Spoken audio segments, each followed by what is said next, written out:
I trust all of you are safe and healthy.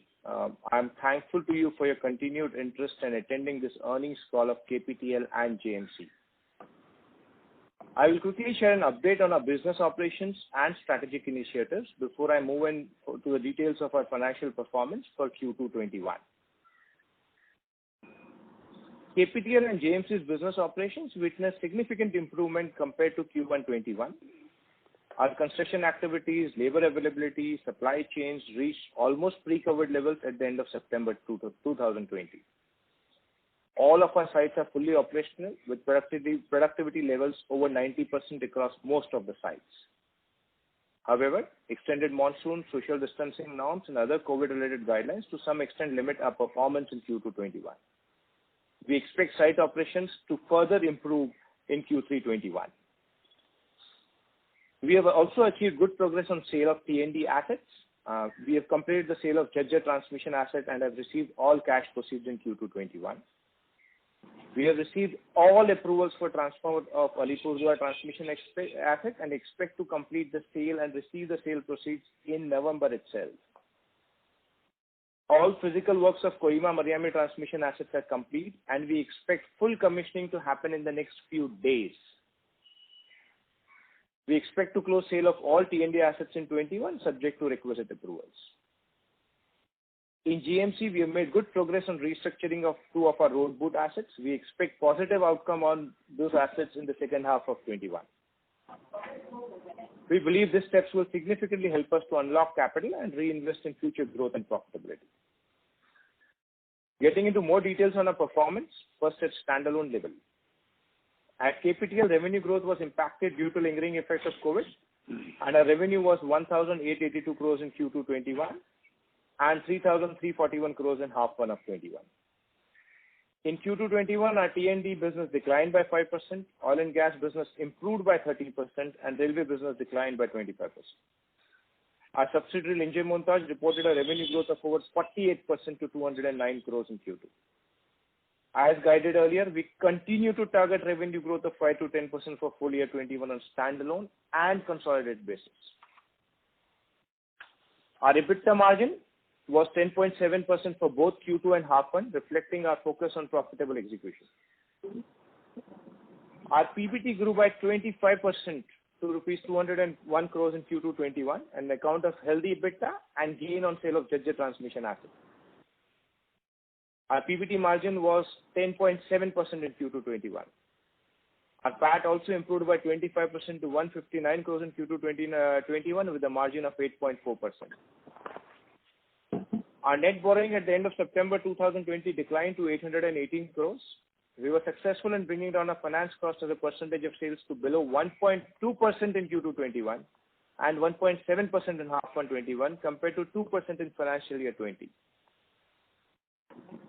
Our order book as on 30th September is at rupees 12,292 crores. This is excluding the new orders of 668 crores received in Q3 and declared yesterday. Incrementally, we have a L1 position of approx 2,400 crores as on date.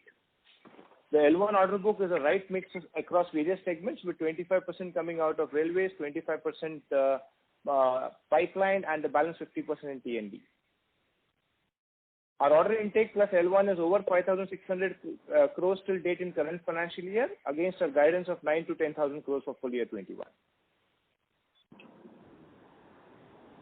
At JMC, revenue for Q2 was rupees 804 crores and rupees 1,274 crores in half one 20. Our decline in revenue was due to pandemic and extended monsoons.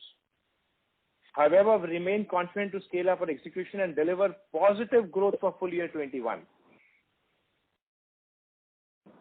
Lower turnover and non-recovery of costs has affected profitability in JMC, and our core EBITDA margin was 9.1% in Q2 and 7.19% in half one. We remain confident of having annualized EBITDA margins in the range of 10 to 11% as guided earlier for JMC. Our net debt was rupees 810 crores at the end of September 2020 at JMC, and as per our guidance, we'll maintain debt at around 800 crores for financial year 21.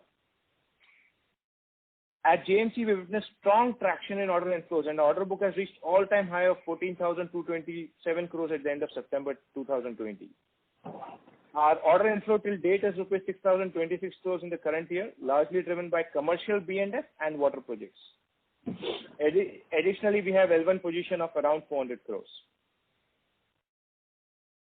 Our road BOT assets witnessed improvement in traffic post relaxation on movement of people and vehicles due to COVID. And our average daily revenue was 52.4 lakhs per day in second quarter as compared to 47.5 lakhs per day achieved in Q2 20 and 36.6 lakhs achieved in Q1 21. So Q1 21 to Q2 21, there's been a significant improvement. At consolidated level, KPTL consolidated revenue was 3,032 crores in Q2 21. Our consolidated EBITDA is 380 crores with a margin of 12.5% in Q2 21. And our PAT is at 139 crores in Q2 21. Our consolidated order book is at 26,500 crores as on 30th September. But if we include the L1s and orders received after that, we have a visibility of around 30,000 crores as of today. YTD financial year 21 order inflows at consolidated level are around 9,200 crores. Additionally, we have L1 position of around 2,800 crores. We have good visibility across all our major businesses and are confident to deliver on our growth targets going forward. At Sri Shubham, revenue grew by 21% in Q2 21 to rupees 41 crores on account of higher utilization of warehousing space. And our EBITDA for Q2 was 19 crores with a margin of 46%.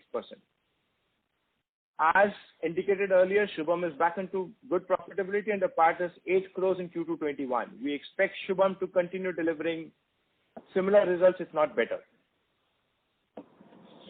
I would now like to invite our chairman, Mr. Muffatraj Munot, to provide updates on the group's real estate business and some of the major initiatives taken. Post that, we can take your questions. Thank you once again. Chairman, sir. Good morning, friends. I'm sure all of you are apprised of the developments of KPTL and JMC and their subsidiaries. We have been receiving few calls from investors on market reality of the real estate of Kalpataru Limited business and our strategy to reduce the pledge of KPTL shares. The real estate business has seen some unprecedented challenges in last 5 years, driven by regulations and the market scenario. But we have seen things improving and have been a good demand in MMR on residential real estate driven by liquidity, reducing interest rates and reduced stamp duty. Our sales have also improved with sales touching to 700 crores for the last 3 months. Majority of our debt of 80% in real estate corresponds to working capital, that is construction finance for ongoing projects and the lease rental discounting of completed commercial assets. We are confident of servicing the debts and gradually reducing the same in next 1 to 3 years, depending on the life cycle of the project. We have also started divesting some of our assets, including commercial properties, which will also help us to reduce the debt. In October 19, exactly a year back, our outstanding borrowing against pledged shares was 832 crores, which has been brought down by 111 crores to 721 crores in October 2020. We have concrete plans to reduce this further by about 150 crores between January to March 2021 and by another 150 crores by December 2021. I'm happy to have an individual discussions with key investors on this matter, which can be coordinated with Kunal Jain. Wish you happy Diwali and the prosperous New Year. Thank you very much. Thank you. Thank you, sir.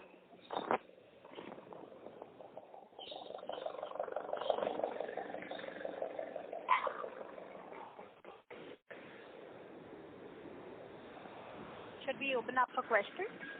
Yes, please. Yes. Thank you. Ladies and gentlemen, we will now begin with the question and answer session. Anyone wishing to ask a question may please press star and 1 on your touchtone telephone. If you wish to remove yourself from the question queue, you may press star and 2. Participants are requested to use handsets while asking a question. Ladies and gentlemen, we will wait for a moment while the question queue assembles.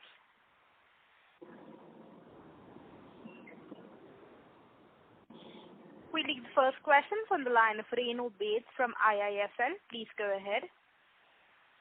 Yeah, good morning, sir, and congratulations for strong results.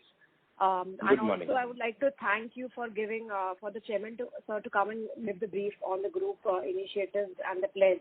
It's been a much awaited clarification required on that side.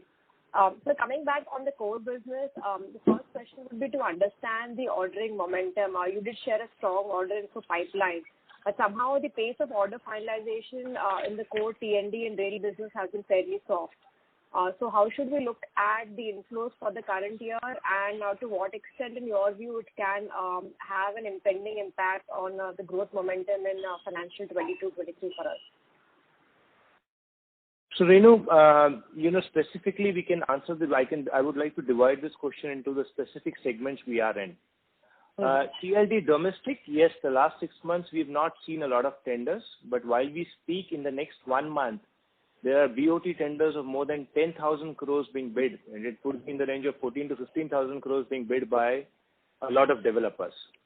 We have also been shortlisted by PGCIL on a lot of projects where we will be bidding with them on a EPC basis. So my own assessment is between now and December end, you'll see huge traction of order inflows coming on T&D domestic, either from PGCIL or the private sector developers. And now the state transmission bids have also started. So yes, first 6 months T&D was not as good, but our own assessment is that we've targeted an order inflow of around 2,000 plus crores on T&D in the current year, and that would be achievable in this limited time frame of 4 to 5 months. Sure. As far as transmission international is concerned, we started seeing a lot of traction in some markets. So Middle East, we're seeing a lot of traction. We're seeing a lot of traction in the, the entire Norway, Swedish, that market. We're seeing some traction in CIS and some in Africa. And if you see, significant portion of our order book growth in the last 6 months has come from international only. Actually, we're closer to 90% of our orders received have been, from international division, and we see that to continue. We have good visibility of L1 there, and that's an area where we believe we will be achieving more than our targeted inflow target of around 4,000 crores for the current year. We will be doing more than 4,000 crores in international business in the current year in order inflow. As far as oil and gas and railways are concerned, yes, there was some delay during COVID time, but now the tenders have started, and we are L1 in oil and gas and railways put together. We're L1 in around 1,200 crores plus projects, and we expect those LOAs to come in the next few weeks itself. And again, all the traction has started. All bids on EPC projects, core EPC, electrification, civil, a lot of that has started. While we speak on railways and oil and gas, we have around 4,000 crores of tenders submitted, which will be opened up in the next few weeks. So from that perspective, while there's a delay, right, but it's not going to have a long-term impact. Yes, current year, that's why we have scaled down our revenue growth to, let's say, closer to 5% at a standalone level. But going forward, from a visibility, revenue visibility, as well as order book visibility, we should be able to achieve our 9 to 10,000 crores what we have targeted. Sure, which is positive, sir. The second would be on the interest expenses that we see in this quarter. It's been a sharp reduction despite at the gross debt or the net debt level being slightly similar, even if the debt would have increased towards the end of the quarter. So can you help us share some insights in terms of the mix of the debt that we have on books and the key drivers for this sharp reduction in the interest outflow, especially on a QOQ basis? So the first key driver is a focus on making sure that, capital employed and debt is always very low. And you'll see that in Kalpataru for the last 5, 6, 7 years, as if not always. Okay, so that's the first key driver. Added to that is, the reduction in interest rates across the board, whether it was on CP, whether it was on borrowings, all of that. third component about our borrowings, that how much of it is domestic and how much of it is international. So, approximately 20 to 25% of our borrowing would be in short-term PCFC loans, 60, 90, 180 days. And that's also helped us in some form. And that's always there. We used to be at 15-20%. Now we're at 20-25% because the volatility in FX was so high. So this was a better form of hedging ourselves. Right. We expect interest rates to be in the range of what we have targeted, 1.5 to 1.7%, excluding the cash inflows which we're expecting out of sale of boot assets. Once those come in, obviously this would come down further. And as I said earlier, I'm expecting at least one of the assets huge cash inflows to come in the month of November itself. So we should see interest rates coming down further on a total basis. Sure. And so last question would be if you can also give some update on JMC. I think you mentioned the refinancing is due in the next 6 months. So how should we look at the asset restructuring in JMC? Restructuring of these two assets, monetization of the remaining assets. And there were these other at the backdrop, there was a proposed merger plan between JMC and Kalpataru. So should we expect some of these initiatives to materialize in next financial year, and how should we look at the business as a whole from that perspective? So let me answer the third question first, and for the first and second, I will request Vardhan to answer. From a long-term perspective, obviously there are synergies between the two businesses, but a call on merger or consolidation would be taken at a board level at an appropriate time. I would not like to comment on that today, but yes, the businesses have synergies, and which we are trying to make sure that synergies effectively yield an improvement in productivity levels. As far as the status on the restructuring, can I request Vardhan to give a quick update, please?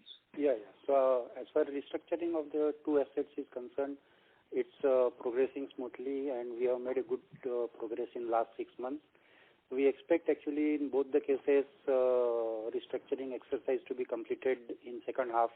Hopefully by February, March, we should have restructuring exercise completed and agreement signed with the lenders. Okay, and the asset monetization of the remaining projects where we have reasonably healthy cash flows? Yeah, so that's also work in progress. That also I am expecting that it should start making progress in coming quarters, but it may take some time before it gets crystallized and signed off. So, Renu, let me add on this one. Right now, the focus is restructuring of these two large assets, as we had said earlier, and that's the target for the current year. As far as the larger monetization of the assets are concerned, we would focus a lot more once this restructuring is done. But our focus, at least till March, is to make sure the restructuring of these two assets are done. The balance component would happen sometimes in the next year. Got it. Thanks much, sir. I'll get back in the queue with more questions. Thank you. Thank you. Thank you. The next question is from the line of Jonas Bhutta from PhillipCapital. Please go ahead. Hello. Good morning, sir. Good morning, Jonas. Congratulations on a great set of numbers. And also, just reiterating what basically Renu said, thanks for the chairman to clarify on the real estate piece of the business. So my question was more on the other expenses, if you see, sir, for the same set of revenue quarter over quarter, our other expenses have sort of shot up. Is there anything one-off in that, or was there a bit of a bunching up of expenses that did not incur in Q1? How should one look at that flowing through in the second half of the year? That's my first question. So I do not see any exceptional things in other expenses, but as you rightly pointed out, a lot of freight, a lot of inward-outward freight, which goes into other expenses for both international as well as domestic businesses, which did not happen in Q1, right, got buzzed up in Q2. So there is a small exceptional expense. It's not big, of related to cost on divestment of our boot assets, but that's not significant. That's a very small number. But otherwise, it's all business as routine. But a lot of other expenses constitutes freight, which has gone up significantly in Q2 because Q1 everything was manufactured ready, not only at our plant, but even our suppliers, even our bought out items, all of that, and that's what has come in there. Otherwise, there's nothing exceptional there. And my second question was on the order inflow front. So what I got from your comments earlier was the second half will be heavy in orders from railways and T&D domestic. And you still stick to about 9,000 to 10,000 crores of inflows for the year? Yes, I think you got it right. So it will be all three, railways, T&D, domestic, as well as oil and gas. Because oil and gas also a lot of tenders have been bid. And we still continue to be very confident of achieving our 9 to 10,000, hopefully on the higher end of it, but we still continue to be very confident. But while we say so, obviously today on the competitive side and on the volatility, there are always challenges, the volatility for various reasons and the competitive pressure. But given our visibility in certain segments, certain markets, and certain good markets where we have a kind of a dominating position, I think we're still confident we should be there in the range of 9 to 10,000. Got it. And our sales guidance for 21 is now at 5% growth YOY.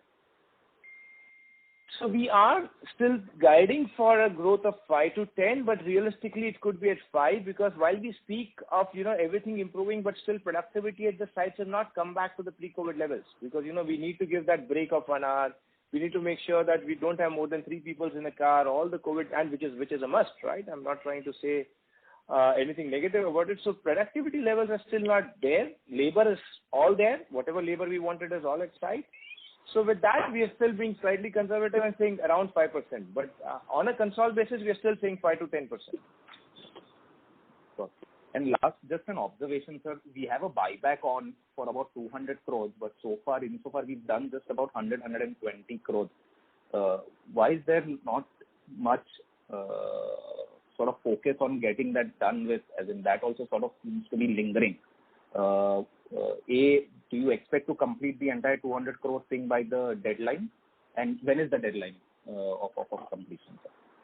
So we have done more than 120 crores while we speak. Our deadline is November end. We have an intent to closer to our targeted numbers. And we've been just making sure that, we are continuously buying whatever is our plan. So we have an intent to be very close to our targeted numbers. Got it, sir. Thank you, and I'll come back in the queue. Thank you. Thank you. We'll move on to the next question. That is on the line of Bharat Sheth from Quest Investment Advisors. Please go ahead. Hi, sir. Good morning and congratulations on excellent performance, but good performance on the really a tough time. Sir, just want to get some sense because of all this COVID thing. I mean, we have a lot of international projects also which are either funded by multilateral agency or Exim Bank, or because of that also and now with this COVID, there is a restriction on the availability of the fund as well as travel restriction, delay the thing. So can you give some kind of, what is the ground reality and how do we really see over the next couple of years again back, those international funded projects? Both for KPTL as well as JMC both. Sure. So Bharat Bhai, yes, you are right. Our international projects have different sets of challenges as compared to, the Indian projects because there are different regulations in each of the countries and we have to abide by them. And also a lot of African countries have delayed their CAPEX spending because of the COVID. And so, the next 6 to 12 months, the African continents, while we see some traction, we might not see too much. That's our own assessment. But while we say so, Middle East and some of the other countries, we're seeing some traction. As far as COVID challenges are concerned, majority of the countries where we're working today, whether it is Middle East, whether it is Africa, whether it is CIS, whether it is SAARC, activities are back to shape, right? So if I look at the neighboring countries on SAARC, or if I look at, the neighboring countries, Bangladesh, Sri Lanka, all projects have started, Thailand projects have started, all Africa, wherever we're working, whether it is Senegal, Cameroon, all projects have started again.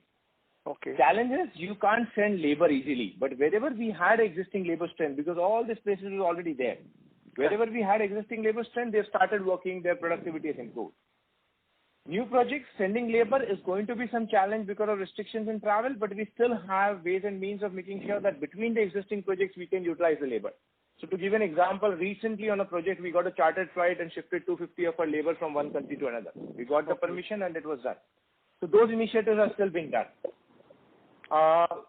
That's as far as KPTL is concerned. On the JMC front, our international order book was not so high, but yes, we got a big order in Mongolia recently, and that's something which needs to be delivered in 2 years, and we've started working on it. We are working hard to win at least a few more projects, few more large projects in the next couple of quarters in JMC. And that's just started, so it's the beginning of a journey for JMC as far as international is concerned, but we're confident that they'll pick up very soon, and that will be a huge component of the order book in the next few years. As far as targeted guidance on the international revenue, we still believe that the international revenue current year will grow at the range of 5 to 10%, both for KPTL as well as JMC. Okay. So now again, order inflow, I mean, what kind of, medium term from, say, KPTL and JMC for 21, some kind of a color, looking at the ground reality? So as far as 2021 is concerned, I think, we had given a guidance of around 9 to 10,000 crores for KPTL and around 6,000 for JMC.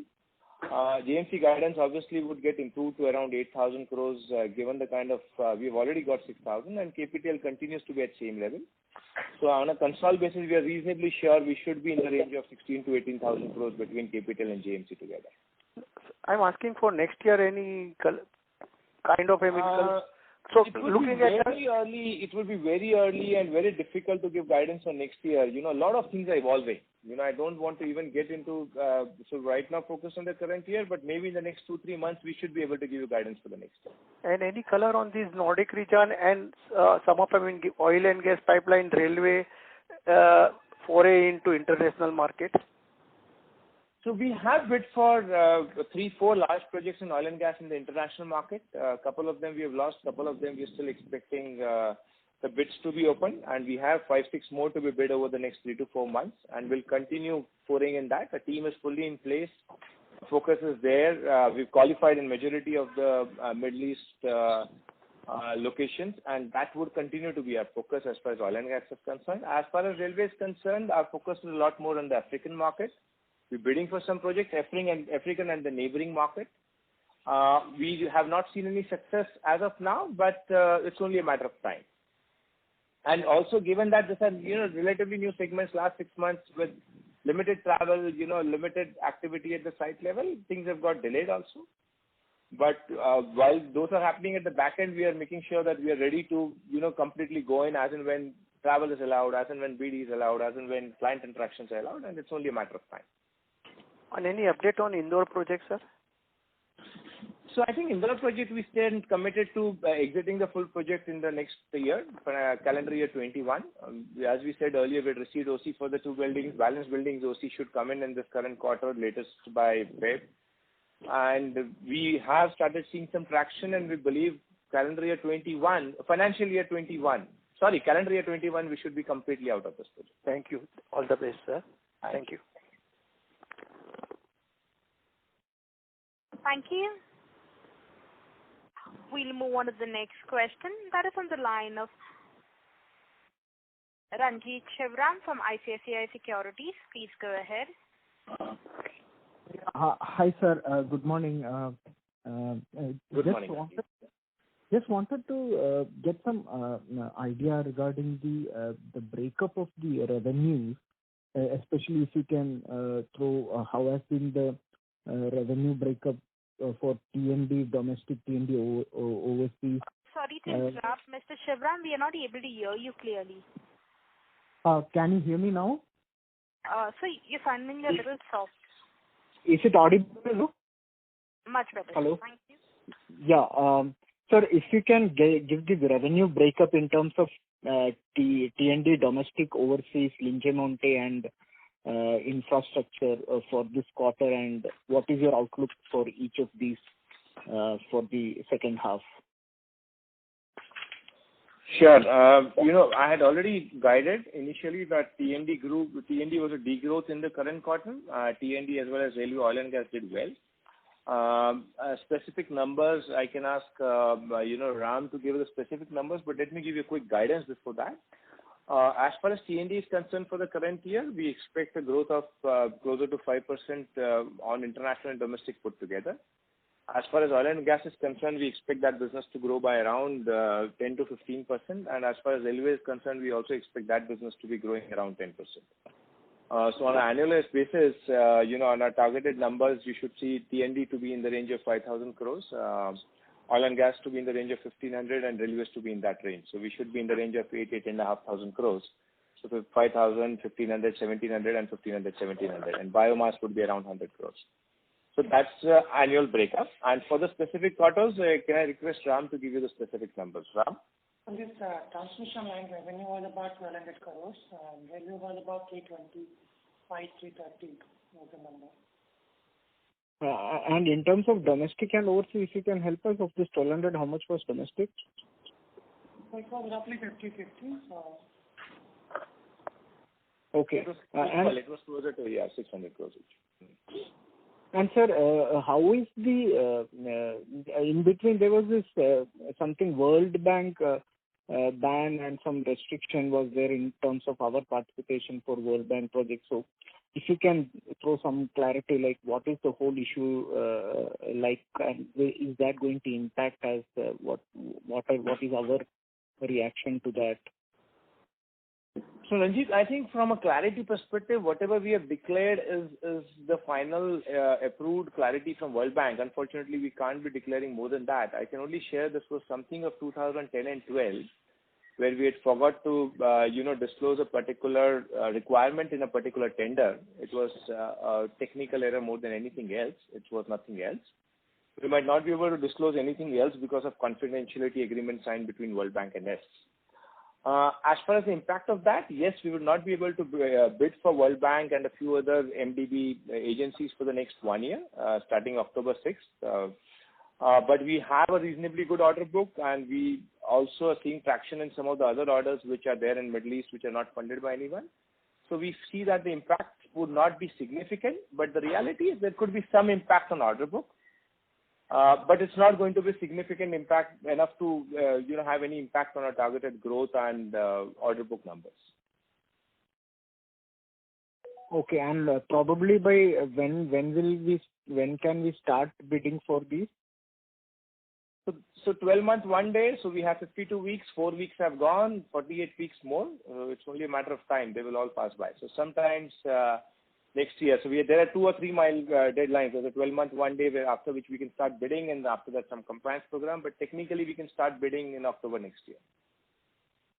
Okay. And sir, there was this APMC Act which has been passed, and is that going to impact our Shubham business in any way? Will that be positive for us, or is it kind of a non-event? So as far as the Shubham warehousing business is concerned, the act is a non-event. If at all, it would be slightly positive, but not significant event as far as Shubham business is concerned. Okay, and sir, lastly, you have the debt. If you look at sequentially, it has increased a bit in the standalone. So what was the reason for that, and what is our target of debt in the standalone business for the full year? So Ranjit, we continue to be on a targeted nil debt target as of 31st March, including the cash flows out of the sale of proceeds. As far as the small variation in debt, it's just driven by the quarter revenue and some inflows and outflows. Our target debt, excluding the inflows coming out of boot assets, is around 1,000 crores at a standalone level.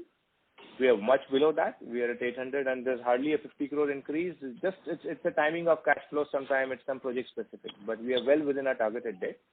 And you can see our interest cost levels. It's the lowest ever achieved in the history of KPTL. Okay, sir. That's good to hear, and all the best. Thank you. Thank you. Ladies and gentlemen, in order to ensure that the management is able to address questions from all participants in this conference, we request you to limit your questions to 2 per participant only. If time permits, you can come back in the question queue for a follow-up question.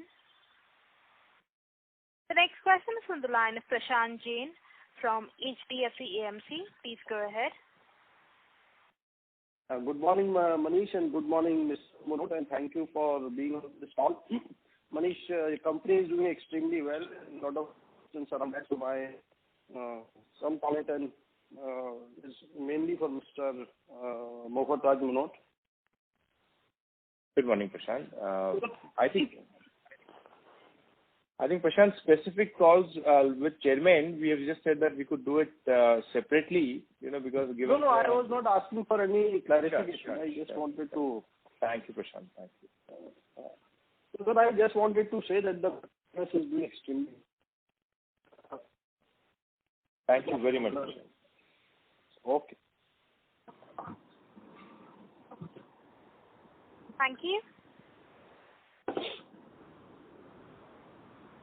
The next question is on the line of Parikshit Kandpal from HDFC Securities. Please go ahead. Yeah, hi sir. Congratulations on great set of numbers. So I had one question to the chairman, sir. So he had said that about 700 crores of sales has happened in the last 3 months. So just wanted to know how much would be the breakup from the completed inventory in this sales of 700 crores, sir. So Parikshit, on specific real estate, related numbers, we would like to have one-to-one call, right? Because those are, private entity with. But we'll be happy to arrange a call with the promoter team whenever post Diwali, and you could have this discussion at that point of time. Okay. The second question was on PGCIL. So you spoke about getting into and some understanding PGCIL for bidding on the EPC part. So if you can highlight how big the opportunity could be, and when it can get materialized. So Parikshit, as I said earlier, we have around 10 to 15,000 crores of tenders being submitted under TBCB, where PGCIL would be a large play. They invite EPC tenders and they sign a kind of a MOU with selected bidders. I am unable to disclose the exact numbers because that's a very confidential number. But yes, we have been shortlisted on a lot of projects by them, and that bidding would happen soon. And if they win, we would have the EPC project within 24 to 48 hours. So unfortunately, there's a confidential agreement, so we can't share anything till the day of the bidding. Yes, but a lot of projects will be going along with it. That's the only thing I can share. One, and second, I can share that we're confident of achieving a targeted 2,000 crores plus on the TLD side for the current year. So the other question was that we did bid for the SSR, the high-speed rail project, JNPT participated. So we could not win that. So are there any more packages that we can quantify? Is there any other packages where we are looking to bid for this SSR project? SKT, you would like to answer that question? Yeah. So HSR, we will keep bidding. So there are another 3-4 corridors government has announced, and those biddings will happen in the next year and the year after that. So I think HSR is going to be a continuous projects will keep coming. We will look for the suitable opportunity and suitable size and strategize our bidding depending on the opportunity. And so lastly, on the collections on the real estate side of the client, so how is the traction now? Because we have seen recovery in the real estate market, even in southern market or western markets. Across India, we are seeing a broad-based recovery. So how has been the collection momentum for deals on the real estate side? Oh, it's good. This is JMC. SKT, this is JMC B&F collections on the real estate. Yeah. So collections overall, as I said in the last call also, that particularly on the south, it has been exceptionally good, beyond our expectations, and that is how we have been able to pull on. And in the current quarter also, there is a good response, and I see no major concern on that side as far as the collections are concerned. North, as such, we have a very little exposure, and west. So overall, situation remains optimistic as far as the collections are concerned. Government side, we have some concerns in the Q2, but as the things are panning out, even the government side looks better. So overall, I think the collection side will be a same momentum as we have seen in Q1 and Q2 in JMC. Okay, sir. Thanks. That's all from me. That's right. Thank you. The next question is on the line of Ashutosh Mehta from Edelweiss. Please go ahead. Yeah. Hello, sir. Good morning. This is Pandey. Congratulations for a good set of numbers. 2 questions. Firstly, if you look at your railways business, sir, we have actually declined by about 20%, whereas the other players, they have actually reported about 25 to 30%.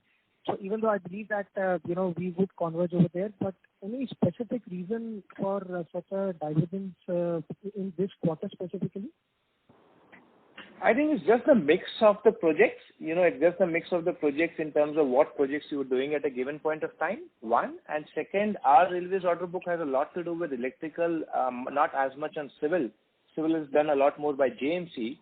So that's where, whereas the competitor has both of them. So that's where, you would see some difference in numbers. And as you rightly said, on an annualized basis, we believe railways business will still grow. Q1 was a challenge and Q2 was just about the mix of projects. They've done well. As a business, in Q2 also they've delivered closer to 400 crores, which is a very good number. So it's only about a timing more than anything else. And a mix of projects, because for us it comes in both KPTL and JMC.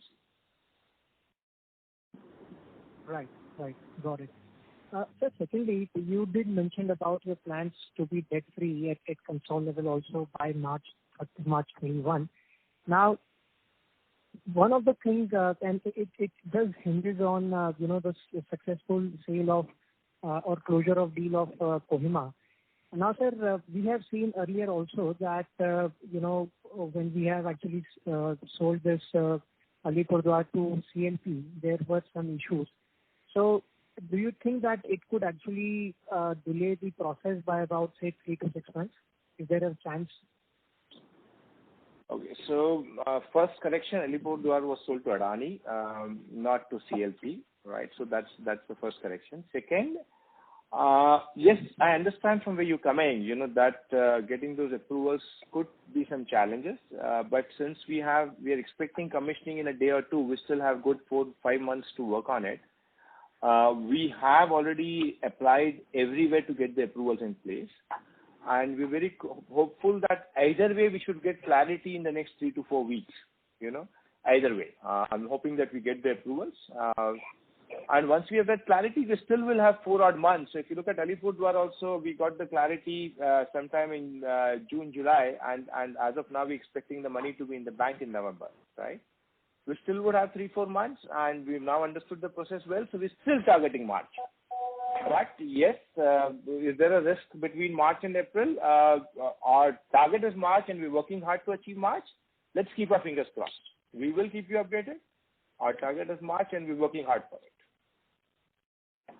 Sure. Sir, sorry, wasn't Alipurduar sold initially to CLP? Yes, initially to CLP, then to Adani. Yeah, but sir, that's the point that, there were some issues with the CLP deal and hence it was later sold to Adani. And I was just talking about, that delay that could happen with Kohima. But sir, I got your point. So we have... We're working hard to make sure we have the initial approvals at the earliest. Yeah. Got it, sir, got it. Right, sir, thank you so much and wish you all the very best. Thank you. Thank you. Thank you. The next question is on the line of Rohit Balakrishnan from Ruddhi Capital. Please go ahead. Yeah, hello sir. Thank you for the opportunity. I had 2 questions. One you just answered on CLP. The other was, sir, if you can just give some outlook on the domestic T&D. How do you see it? You've given a guidance for this year, but early part of the year, everybody was quite gung-ho about, before COVID, about the domestic transmission sort of picking up, green corridor, etc. So just wanted to get your sense on the remaining part of the year and probably also the next year, specific to domestic transmission, T&D. So I think from our perspective, last couple of years, we've been very clear that domestic T&D would not see the kind of growth we've seen historically. And I've been very vocal about it that business, if it does a 5 to 10% growth, at least for a 3 to 5 years, it would be a good enough.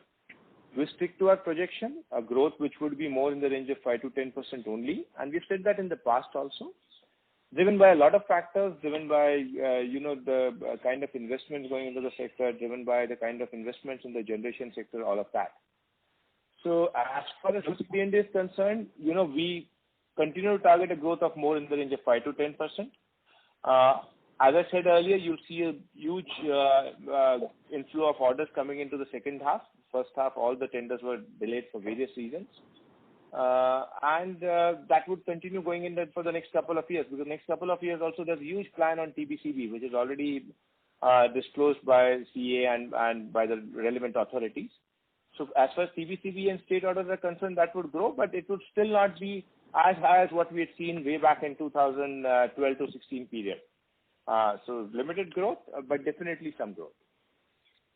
Got it. And sir, just to clarify on this CLC asset sale of Kohima, if I have to rephrase what you said, essentially you'll get an clarity in the next 3-4 weeks, either way. And if it doesn't happen, you're still confident that you'll be able to find alternate buyers as you've done in the other project. Is that a fair understanding? Yes, but I'm still confident that we'll get the relevant approvals. I still believe that the relevant approvals should come in, and we might not have to walk the path of looking at alternate buyers. In the worst case, if we need to walk that path, the time frame, we still have a lot of time, but personally I'm very confident we'll get the approval to go ahead with the deal with the existing buyers itself. Okay, good. Thank you, sir. Thank you very much. Thank you. Thank you. The next question is from the line of Mayank Bhandari from GSK Securities. Please go ahead. Yeah, thanks for the opportunity. This is Mayank from B&K Securities. Sir, my first question is regarding your international prospects in the international market for the railways and oil and gas business. I think you had highlighted that in the last con call that we are kind of close to winning a very significant order in railways and oil and gas in international market. As now we have qualification in a couple of more countries and we have expanded. So any particular further update on that? So good morning, Mayank. I think you are right. We had said that the traction has improved. We've qualified in a lot of geographies. And I stick to that. We've qualified in a lot of geographies. Tenders are being submitted. But do I have a visible L1 which would come in this quarter? I would say no. We have bid for a lot of tenders. Some of them we are hoping to get. None of them have been opened. Some of them we have lost. But the good part is we've qualified in majority of the countries. And so the traction has started and it's only a matter of time. Okay. And so you said that Africa, the capex is slowed. So is it like your commentaries for across the sector, T&D, railways? Yes, so we have seen a lot of African countries delaying their capex, right, primarily because of all these issues of COVID and moratorium on their existing loans and some of them. So there is still some countries which are having capex, but a lot of them has got delayed across all the sectors. It's not only for T&D. And that we see would take maybe a few quarters for it to come back. It's only a delay. It's not as much about the opportunity not being there. Yeah. And sir, lastly, on other income side, we have this quarter 37 crore of other income, which is 9 crore last quarter, QOQ, and 25 crore in 2Q FY20. Sir, is the forex change significant here, or is there any breakup here? So I think it's primarily out of dividend from subsidiaries. We've got dividend from some of our subsidiaries, including GMC, including our international subsidiary, including our boot subsidiaries.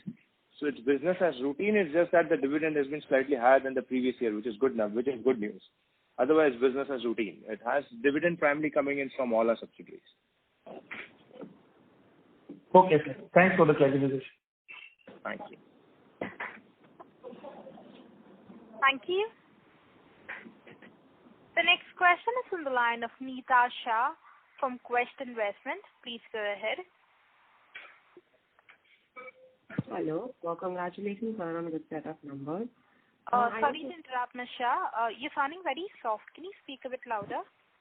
Yeah, sure. Is this audible? Much better. Thank you. Congratulations, sir, on good set of numbers. I had a couple of technical questions. First being, could you help us with the breakup of international territory-wise, like how much we expect from which part of the country? Or a broad classification? I would request if you could do a one-to-one call with Kunal on the specific details. We don't have it right now, but if you could do a one-to-one call with Kunal would be happy to help you with the details. Okay, thank you. And for domestic T&D, how much a broad classification between TPCB and state, how would it pan out to be?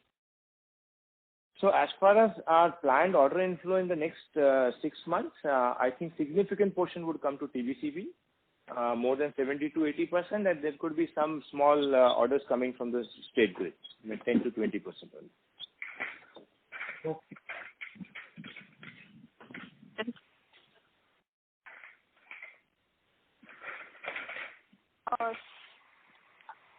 Neeta Shah, are you done with your question? Yeah. Thanks a lot. Thank you.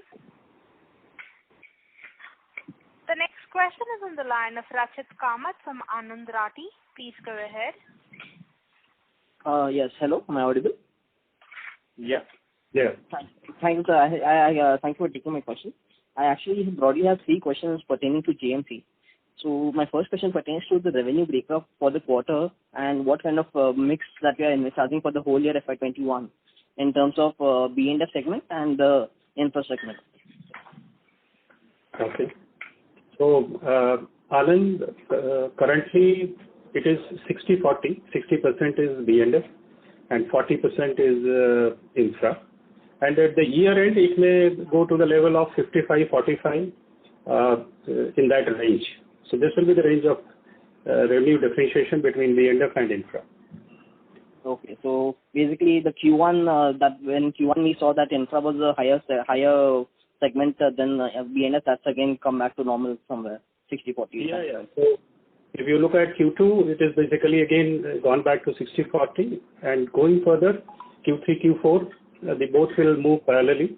And at the year end, it will be in the 55-45 ratio or 52-58 or something like that, 48. Sure. So my second question pertains to the BOT toll assets. Because of the moratorium that you have taken on, we didn't require to support these assets in the H1 of FY21. But given the fact that now the moratorium has come to an end, we would be required to maybe we might be required, even though we are looking at restructuring. So just wanted to take your sense as to what kind of infusion support that we are looking at in, let's say, H2. So Vardhan, you can answer this. Yeah. So as you rightly said, first half there was no support that we provided to the road assets. Second half also, I expect that support will be at a lower level than what we had provided in the last year, second half. Exact number maybe once we are able to conclude our discussions with the lenders, I will be able to provide. But I expect it to be much lower than what it is. Last time when we had a call, I had said that the full year support is expected to be lower than 50 crore. I expect it to be much lower than 50 crore going forward. Okay, but then this is based on the assumption that we will be able to restructure these assets on time by March 20. Is that correct? March 21. Yeah, I think the discussions are progressing smoothly. I expect that to get concluded by year end. Sure, sir.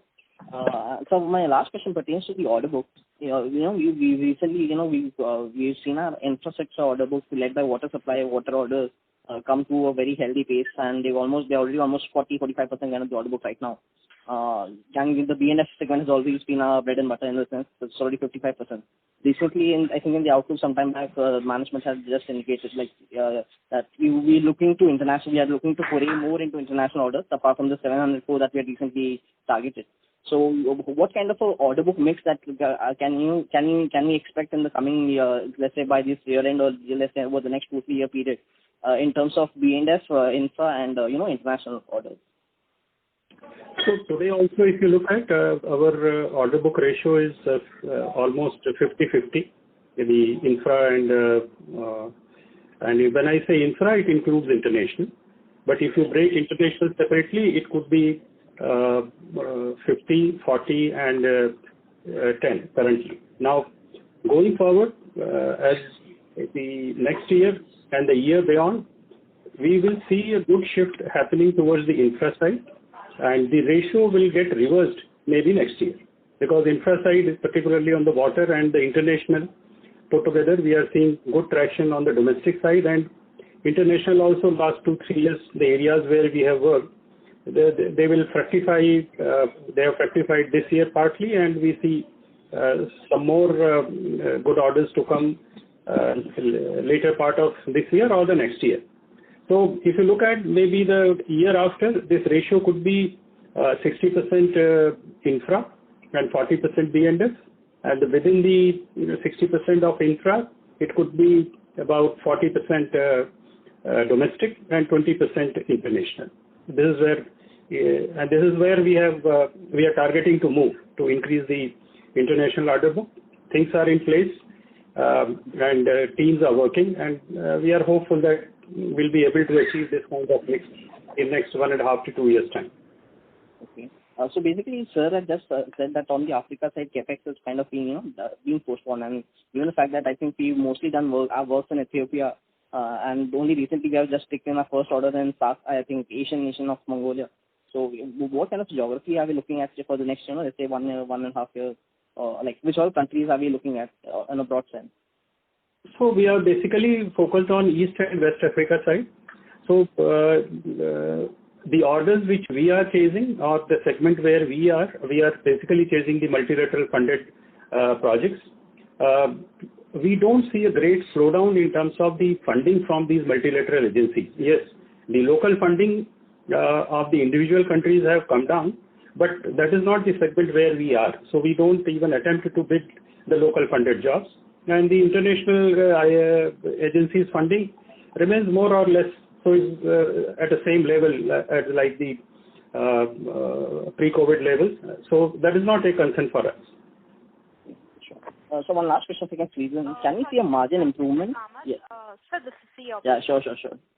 Thank you. Yeah. The next question is on the line of Aditya Mongai from Kotak Securities. Please go ahead.